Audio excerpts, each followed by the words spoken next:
Baik, di video kali ini kita akan lanjutkan pembahasan mengenai teorema nilai rata-rata yang kita bahas di bab turunan. Pada bagian ini kita sudah memasuki bagian teorema nilai antara untuk turunan. Teorema nilai antara ini tentu sudah diperkenalkan ketika belajar di bab 5 kekontinuan tentang teorema nilai antara untuk kekontinuan. Namun di sini yang kita pelajari untuk turunan, dan kadang teorema ini disebut dengan teorema Darboux. Nah, sekarang sebelum kita melihat teorema Darboux ini, kita lihat dulu lemma 6, 2, 11 yang nantinya berguna untuk membuktikan teorema Darboux. Diberikan interval I subset dari real, diberikan juga fungsi f dari I ke real, misalkan C elemen I, dan misalkan juga bahwa F memiliki turunan di C. Jadi itu asumsinya semua. Maka kita bisa memperoleh bahwa A, yang pertama, jika turunan F di C itu positif, maka terdapat bilangan positif delta sedemikian sehingga Fx lebih dari Fc untuk X elemen I yang memenuhi X lebih dari C dan X kurang dari C tambah delta.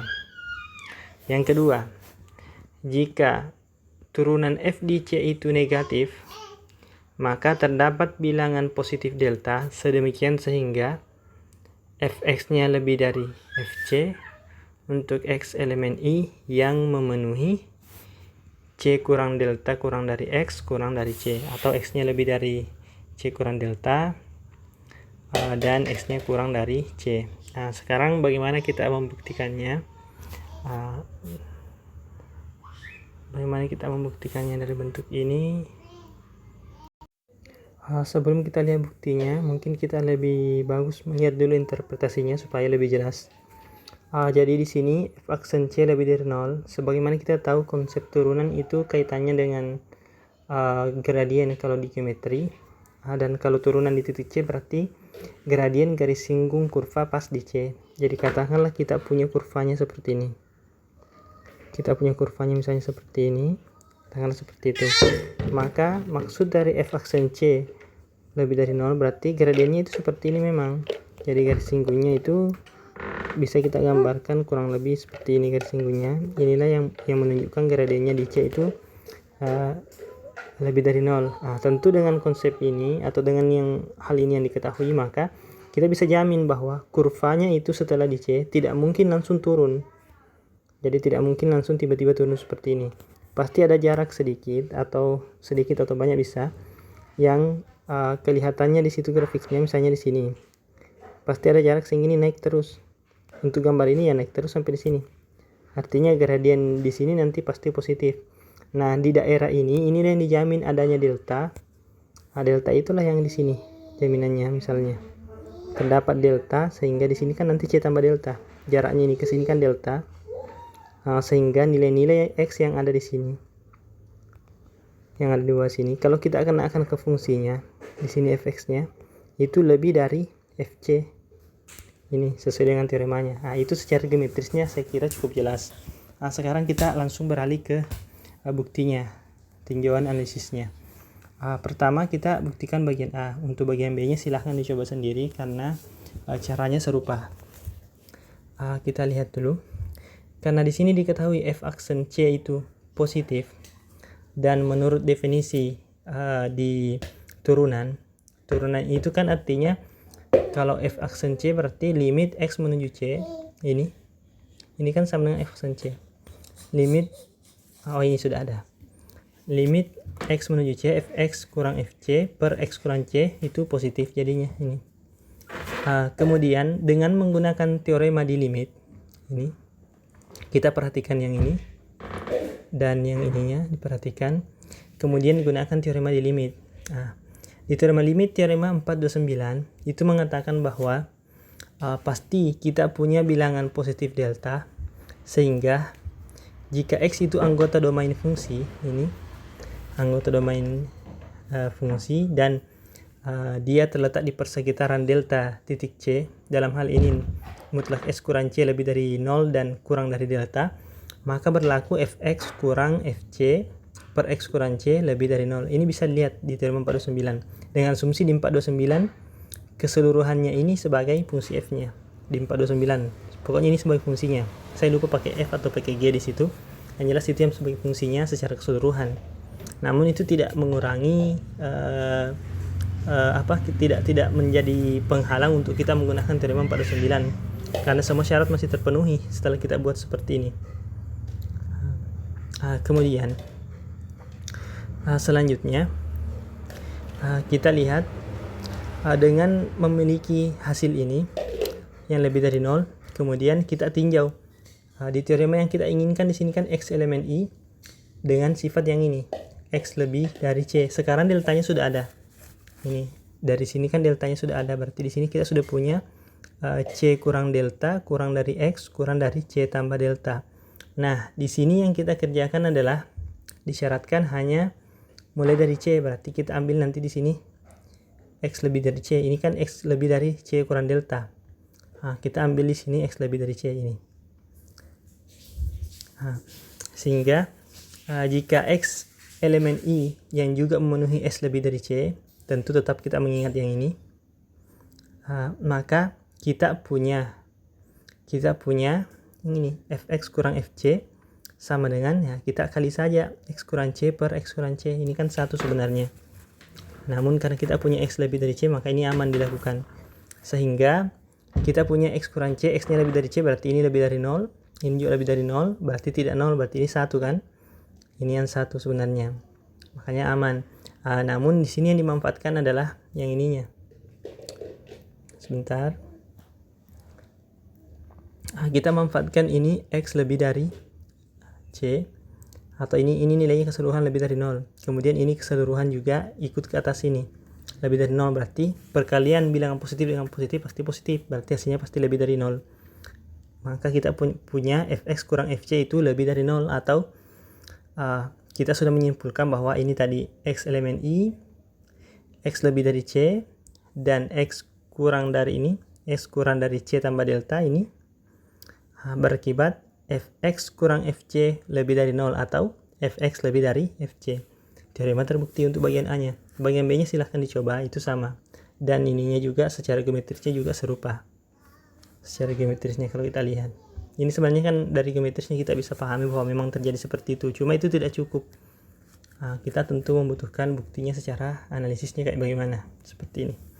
Selanjutnya, setelah kita meninjau lemma tersebut, kita sudah bisa melihat teorema Darboux. Teorema berikutnya itu adalah teorema Darboux.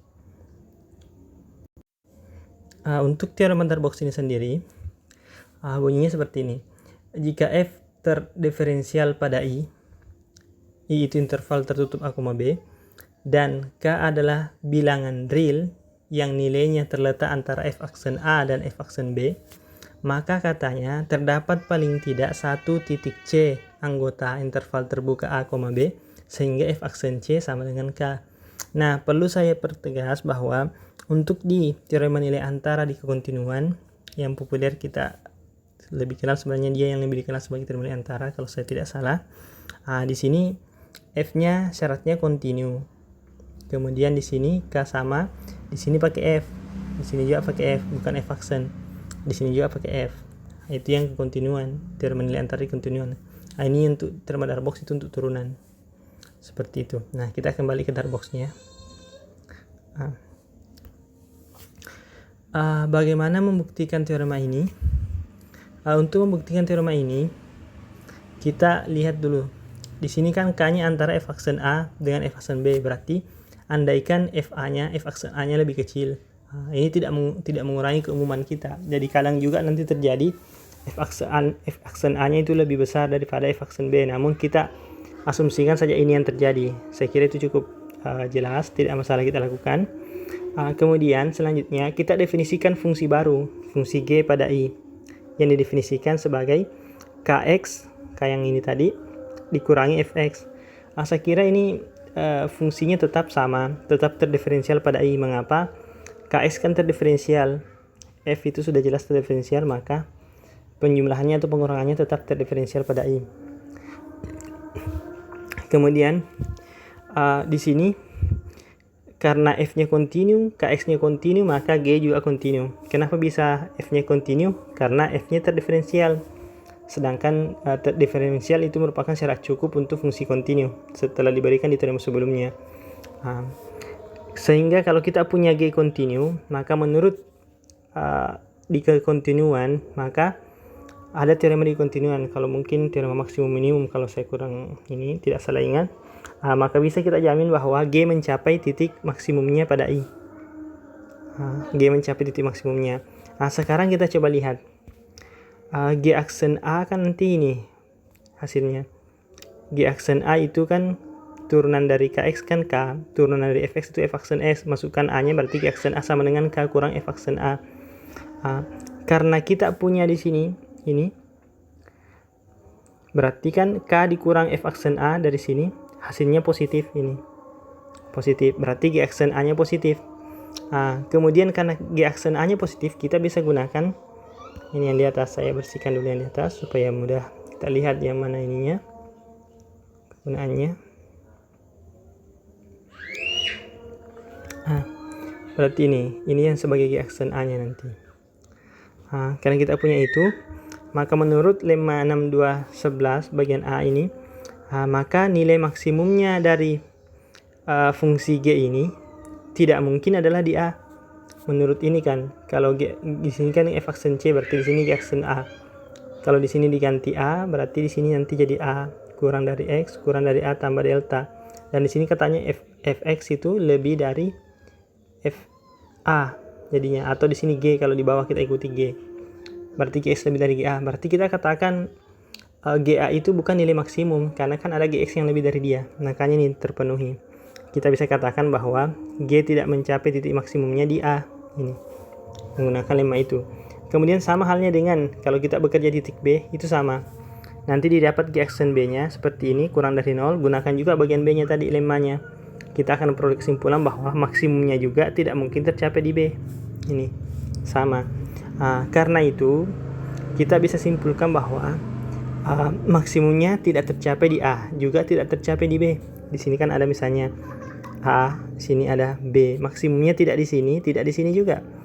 Sedangkan tadi diketahui menurut teorema maksimum minimum di kekontinuan, kalau saya tidak salah, dia pasti punya nilai maksimum. Maka satu-satunya jalan nilai maksimumnya harus terletak di sini, antara A dan B. Makanya dikatakan di sini nilai maksimumnya terletak di suatu C anggota interval buka A, B. Maka dari situ kita sudah menyimpulkan atau kita sudah mengetahui bahwa nilai maksimumnya tercapai di C, katakanlah di C anggota A, B. Karena dia tercapai maksimum di situ, maka kita katakan bahwa turunannya G di situ adalah 0. Ini. Saya kira ini sudah ya, bahwa kalau dia mencapai maksimum di situ, kemudian fungsinya semua terdiferensiabel, maka kan dia di situ nanti tercapainya itu turunannya di situ, kalau ada turunannya harus 0 gini. Karena turunannya ada ya pasti 0, karena kan G terdiferensiabel. Sebagaimana F terdiferensiabel, berarti G aksen C nya sama dengan 0. Berarti kita punya K kurang F aksen C sama dengan 0. Akibatnya apa? Berarti F aksen C sama dengan K. Kita telah membuktikan teorema Darboux. Selanjutnya kita ingin lihat contoh terkait teorema ini. Berikut ini diberikan contoh 6.2.13. Contohnya itu mirip dengan fungsi signum, cuma ini dikurangi domainnya. Di sini domainnya cuma dari interval tertutup minus 1 sampai 1 ke real. Didefinisikan oleh Gx sama dengan seperti inilah. 1 kalau x-nya antara 1 termasuk 1 sebelum 0, kemudian 0 kalau 0 x-nya, kemudian minus 1 antara minus 1 sampai 0. Minus 1-nya ikut, 0-nya tidak ikut. Sekarang di sini katanya di sini sudah jelas bahwa dia tidak memenuhi nilai antara di interval minus 1,1. Untuk yang ini saya tidak terlalu tidak terlalu dapat petunjuknya mengenai ini nilai antara di kekontinuan seperti ini. Namun di sini yang menarik adalah kita fokus ke Darboux-nya yang ini. Di sini katanya menurut teorema Darboux, kita tidak bisa menemukan suatu fungsi f sehingga f aksen x itu sama dengan gx. Artinya apa? Kita tidak bisa menemukan fungsi yang kalau diturunkan akan menghasilkan gx yang seperti ini menurut Darboux. Bagaimana kita mengetahuinya seperti itu? Caranya seperti ini. Ambil di atas di sini. Ambil di sini. Pertama, asumsikan dulu ada f-nya yang seperti itu. Asumsikan ada f yang berakibat f aksen x sama dengan gx. Jika ada, perhatikan f-nya terdiferensial pada interval a minus 1,1. Berarti asumsikan dulu ada f di minus 1,1 keril yang berakibat f aksennya itu f aksen x-nya itu sama dengan gx dengan x-nya ini di intervalnya. Asumsikan ada seperti itu. Selanjutnya, jika ada, kemudian f aksen a-nya di sini. Saya kira kalau f aksennya 1, f aksennya minus 1 juga pasti f1 dan f aksen 1 dan f aksen minus 1-nya pasti beda. Berarti kita harusnya menemukan f aksen 1-nya kan hasilnya 1, f aksen minus 1-nya kan minus 1, berarti ada nilai antara ini. Katakanlah ambil k-nya di sini. K yang ini ambil 1/2, k-nya ambil 1/2. Berarti kalau kita ambil k-nya 1/2, katanya harusnya kan ada ini. Harusnya menurut Darboux, harusnya kan ada C di A, B sehingga f aksen C berarti harusnya ada C anggota min 1,1 sehingga nanti ini K sama dengan 1/2, ini sama dengan f aksen C. Namun ingat f aksen itu kan gx. Kita lihat g-nya ada tidak di sini. Ada tidak anggota g nilai g yang hasilnya 1/2? Ternyata tidak ada. Berarti apa artinya? Maka kita katakan bahwa tidak ada C sehingga berlaku ini. Padahal semua fungsinya sudah terpenuhi. Maka apa akibatnya menurut Darboux? Maka sebenarnya asumsi kita tadi bahwa f yang seperti ini ada itu salah. Berarti kita katakan bahwa f yang seperti ini tidak ada. Seperti itu hubungannya dengan Darboux.